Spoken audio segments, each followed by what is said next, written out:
Oh. It's fine, because I'm going to cut all this out anyway.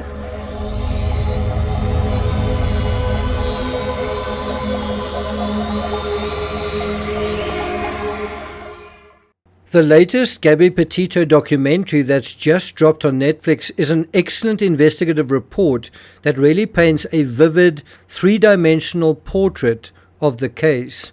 I don't know what I was expecting, perhaps the same fake glossing over as we saw in Netflix's shallow and distorted treatment of the Ramsey case, something I've covered in detail.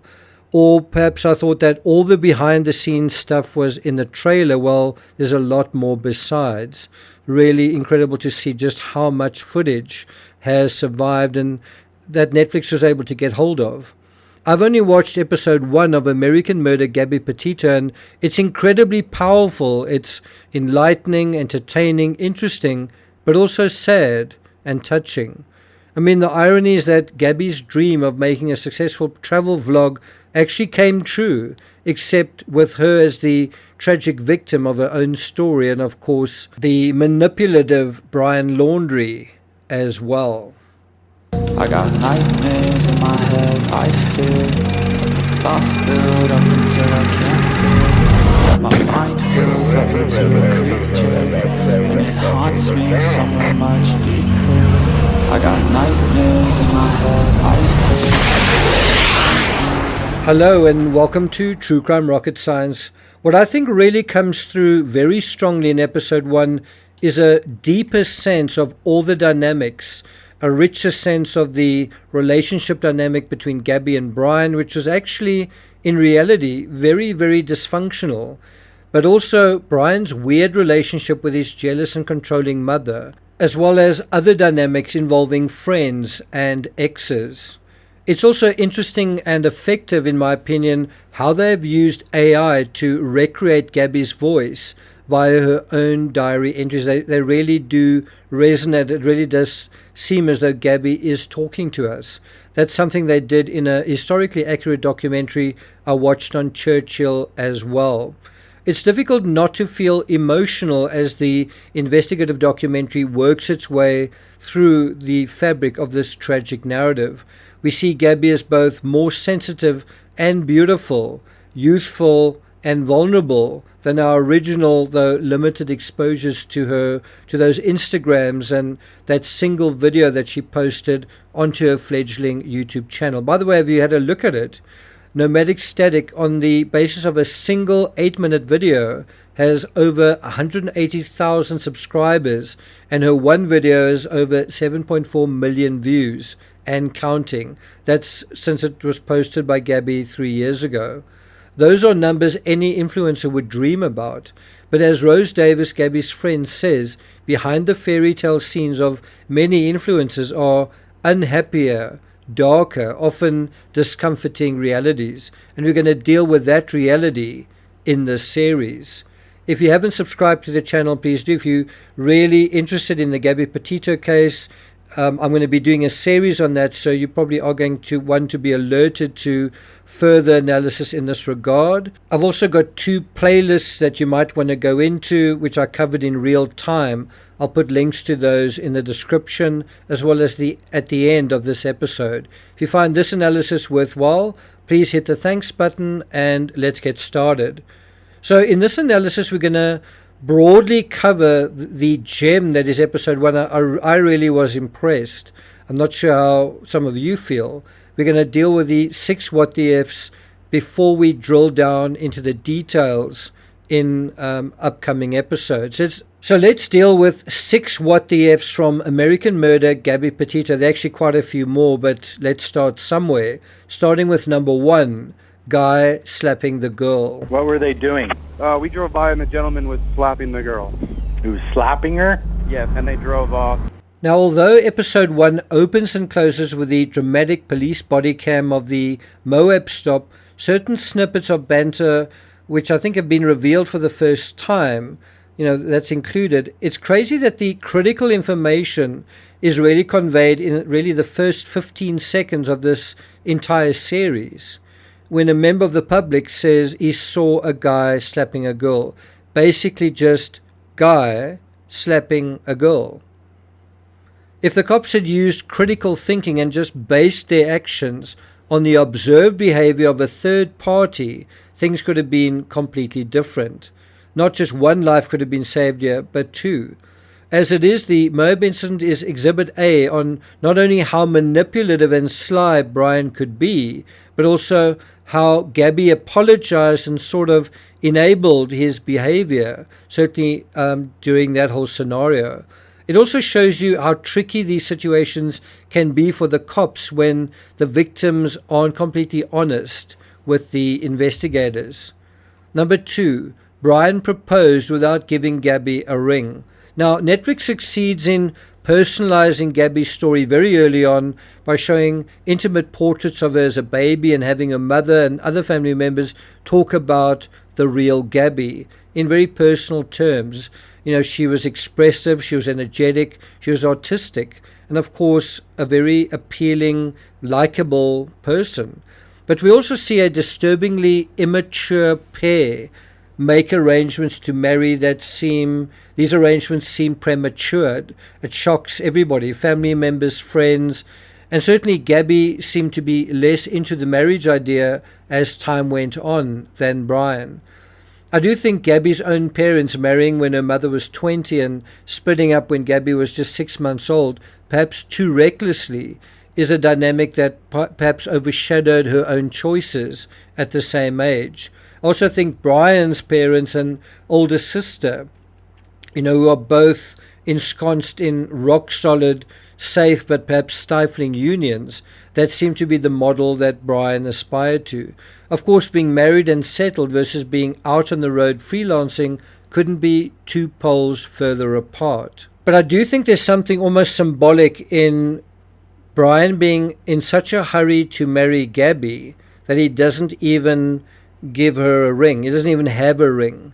And didn't that sort of play out in the end, that it was premature and he was too immature, he was unprepared. And they were both very naive. I think there's a little anecdote where they say at the time that he proposed, a firefly landed on Gabby's ring finger and they thought this was a message from the universe saying that they were star-crossed lovers. Well, clearly they misinterpreted that message.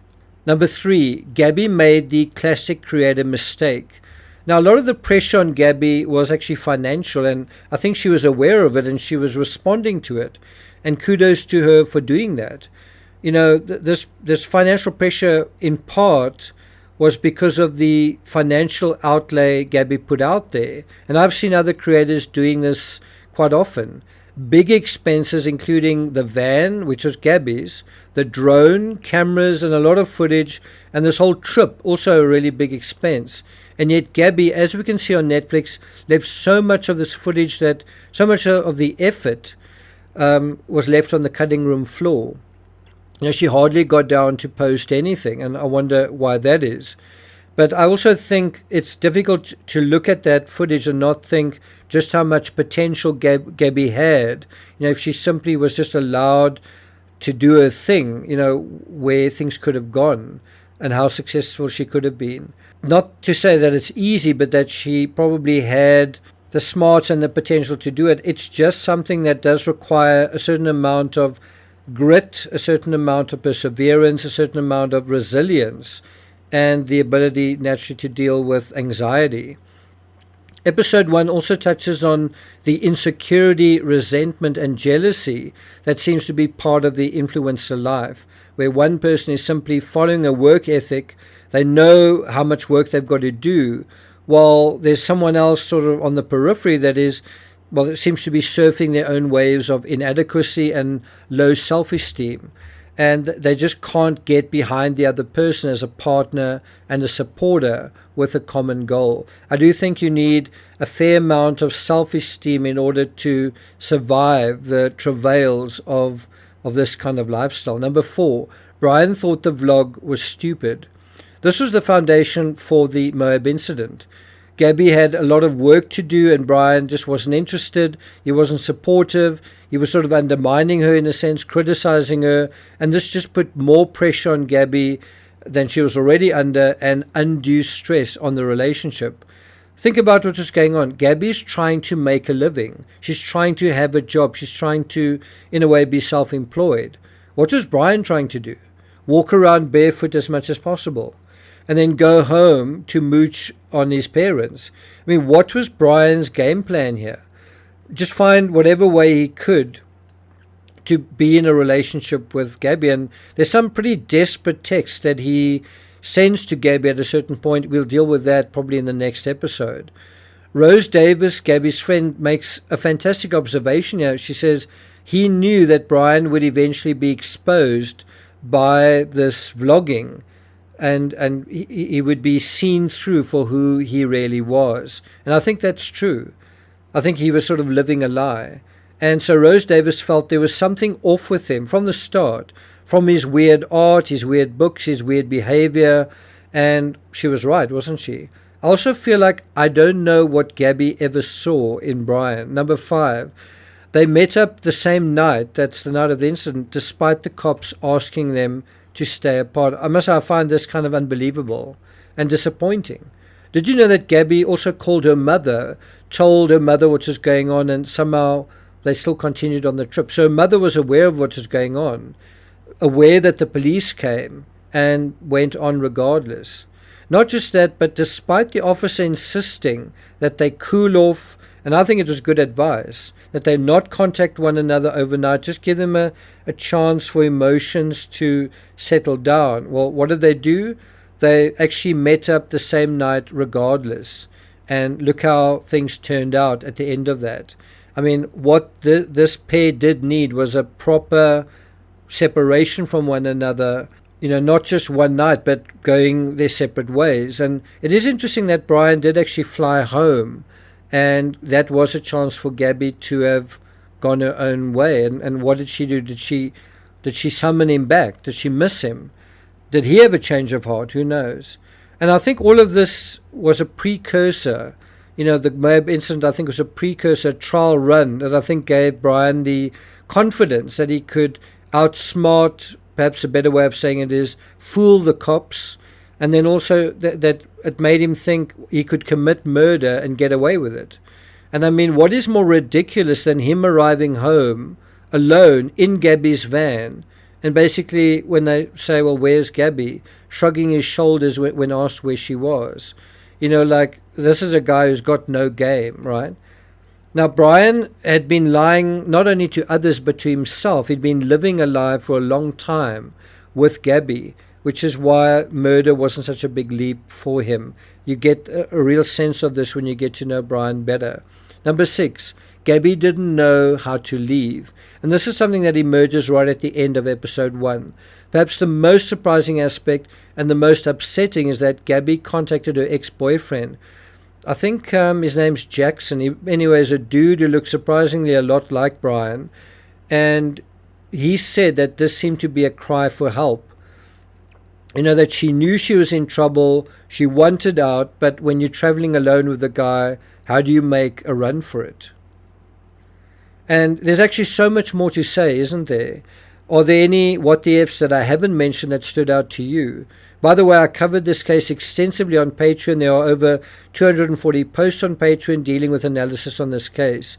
You may remember I covered this case while it was unfolding in real time. I'll put a link to the playlist in the description. I also highly recommend a second playlist of deep dives I did on the Moab stop.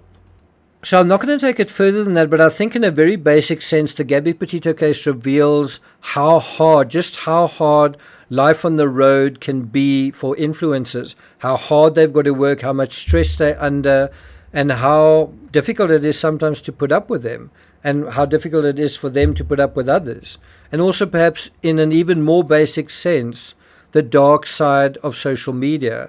I definitely saw other channels explode as a result of this case and quickly become unwilling to resist the temptation to sensationalize and fake newsify this story and other stories. And I think this is why we live in the world we live in. I mean, where people can't tell the difference between the real world and a dream world is also because creators can't resist the temptation to manipulate and lie to you. And this is why critical thinking is so important. So in that sense, where people profit and take advantage of the ignorance of others, the Gabby Petito story, a story about shipwrecked dreams, about idealism, about doomed lovers, ultimately about destruction and death, about the road to ruin, in some tragic ambitions, it amounts to wanting to do something but just lacking maturity, resilience, but perhaps above all, critical thinking. And I think it's still, in a sense, all of this, the Gabby Petito story, shipwrecked dreams, destruction, in a sense, is still unfolding like a wave across America, where this idealism is being kind of exposed. And in a way that is, people's fairy tales are turning into nightmares because they're not knowing how to tell the difference between fiction and reality. And arguably, not just in America, but the rest of the world. Anyway, we'll be continuing our exploration of this incredible story, this sad story, in the next episode, so look out for that. Thank you for listening, and I'll see you guys next time.